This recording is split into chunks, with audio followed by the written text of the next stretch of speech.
कहते हैं ना, लोहा लोहे को काटता है। अब चीन को ये समझ में आ रहा है कि भारत और रूस के बीच सीक्रेट डील हो गई है। चीन ने इस बात का खुलासा किया, वो भी S-400 आने के बाद। S-400 की डील और उसके पहले रूस और भारत के बीच ऐसा कौन सा सीक्रेट डील हुई है जिसका खुलासा चीन ने कर दिया है और चीन को पता चल गया है। क्या रूस ने चीन को धोखा दिया है? तो वहीं दूसरी तरफ चीन और पाकिस्तान ने भारत को तो धोखा दिया ही दिया, पर अब अफगानिस्तान और तालिबान को भी धोखा दे रहे हैं। जानेंगे क्या है मामला। इसके अलावा बहुत कुछ आइए जानते हैं इन खबरों को विस्तार से। चोर चोरी से जाए पर हेरा फेरी से न जाए। चीन और पाकिस्तान ने मिलकर एक मिशन शुरू किया और इस मिशन का नाम था side copy. Side copy mission का टारगेट बनाया गया भारत, और भारत को टारगेट बनाने के लिए चीन ने पूरा फंड खोल दिया। इस्तेमाल किसका किया? तो इस्तेमाल किया पाकिस्तान का। मकसद क्या था? मकसद था भारत के डिफेंस प्रोजेक्ट को चुराना, भारत के डिफेंस की नॉलेज लेना, कौन सी मिसाइलें भारत बना रहा है, अपने नेवी में क्या परिवर्तन कर रहा है, अपनी आर्मी में कौन से नए हथियार ला रहा है। इसका चीन ने पानी की तरह पैसा फंसाना शुरू किया और चीन और पाकिस्तान ने मिलकर एक मॉड्यूल बनाया, एक ग्रुप बनाया, और इस ग्रुप का काम था भारत पर साइबर अटैक करना, और इसके लिए पाकिस्तानी हैकर मदद कर रहे थे। भारतीय रक्षा बल के अधिकारियों को निशाना बनाकर उनके कंप्यूटर में ईमेल भेजे जाते थे और कई तरह के जालसाजी रची जाती थी ताकि उन्हें फंसाया जा सके। और जब वो एक बार इन ईमेल्स के चक्कर में फंस जाते थे तो उनसे डेटा चुराने की कोशिश की जाती थी, उनके कंप्यूटर को हैक कर लिया जाता था। और ये सब कुछ चल रहा था 2019 से। लेकिन भारत ने जैसे ही इस चीज को पकड़ा, अपनी सिक्योरिटी कर दी टाइट और ये चीजें भारत में कम हो गई। हालांकि अभी भी ये कोशिश की जा रही है, पर भारत के बाद अब सीधे सीधे चीन और पाकिस्तान ने निशाना बनाना शुरू कर दिया है अफगानिस्तान को। दरअसल जैसे ही अफगानिस्तान पर तालिबान का कब्जा हुआ, वैसे ही पाकिस्तानी हैकर्स जुट गए अफगान के जो लोग हैं उनके सोशल मीडिया अकाउंट और ईमेल अकाउंट पर। खास करके जो डिफेंस के लोग थे, सुरक्षा से जुड़े लोग थे, उन सभी के अकाउंट को हैक करना शुरू कर दिया। अब अफगान के यूजर्स की तरफ से सोशल मीडिया पे अच्छे अच्छे संदेश आने लगे, तालिबान के सपोर्ट में संदेश आने लगे, पाकिस्तान के सपोर्ट में संदेश आने लगे।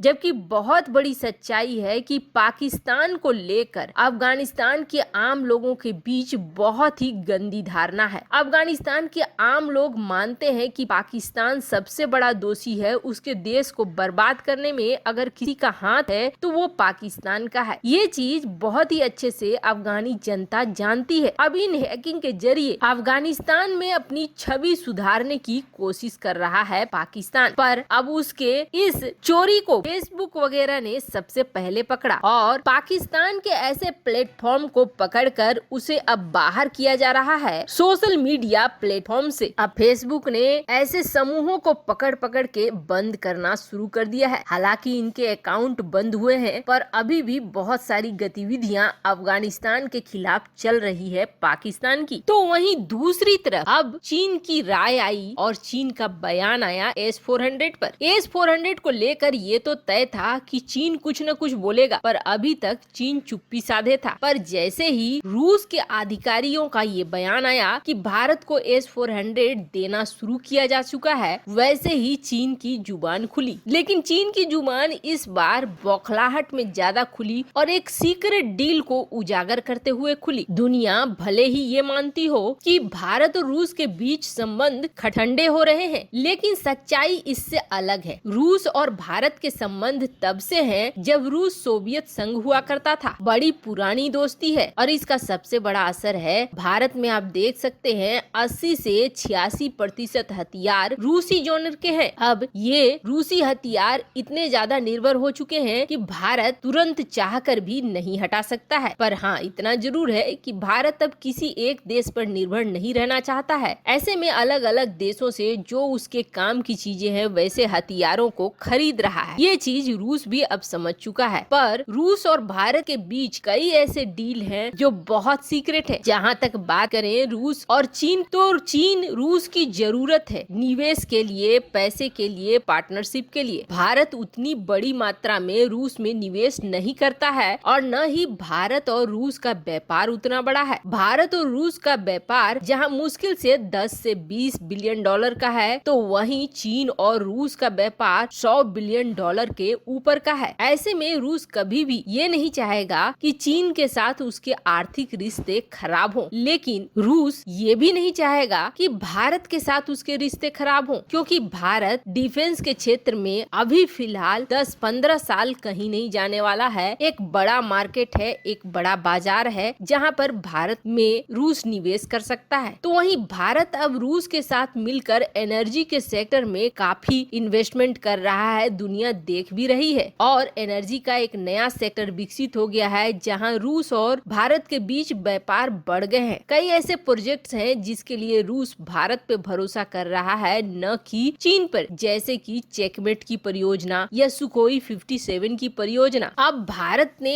S-400 खरीद लिया और ये अमेरिका के दबाव के बावजूद खरीद लिया। भारत के S-400 खरीदने की बात पर अमेरिका ने ये कहा कि ये चिंता का विषय है कि भारत ने ऐसा कर लिया। वैसे भारत को पहले भी अमेरिका ने ये कहा है कि हम आप पर प्रतिबंध लगा सकते हैं, आपको एक बार दोबारा सोचना चाहिए, क्योंकि तुर्की ने जब S-400 लिया तो तुर्की पर प्रतिबंध लगे। पर अमेरिका अभी वैसी स्थिति में नहीं है कि भारत के ऊपर प्रतिबंध लगाए। अब इस मामले में चीन ने भी यही बात कही कि भारत और रूस के बीच संबंध काफी पुराने हैं और जहां तक अमेरिका की बात है तो अमेरिका और भारत के बीच व्यापार शुरू हुए हैं 2001 में। अमेरिका अपने हथियारों को बेचता है तो उसमें बहुत तरह के कंडीशन लगाकर बेचता है। ऐसे में भारत और अमेरिका का व्यापार खास करके हथियारों के क्षेत्र में कभी वैसा नहीं होगा जैसा रूस और भारत का है। इसलिए अगर अमेरिका ये सोच रहा है कि भारत रूस को छोड़ देगा और अमेरिका की तरफ हो जाएगा तो ये अमेरिका की मूर्खता है। वहीं चीन ने एक और खुलासा किया कि भारत ने पहले ही रूस से S-300 खरीद लिया है और S-300 के बाद अब रूस से S-400 खरीद रहा है और आपको बता दें भारत S-500 भी खरीदेगा। वैसे आपको बता दें बहुत बार ये बात निकल कर आई है कि भारत ने S-300 खरीद लिया है और जब गलवान घाटी के बाद टेंशन बढ़ी थी तो चीन की सीमा पर S-300 की तैनाती की गई थी, पर भारत कभी इसे स्वीकार नहीं करता है। पर चीन का कहना है कि ये रूस और भारत के बीच एक सीक्रेट डील है जिसका खुलासा दोनों देश नहीं करते हैं, पर भारत के पास S-300 डिफेंस सिस्टम भी है और भारत S-500 भी खरीदेगा। वैसे आपको क्या लगता है, क्या भारत को S-500 खरीदना चाहिए? कमेंट कर अपनी राय जरूर बताएं। जल्द मिलते हैं अगले वीडियो में नई खबर के साथ।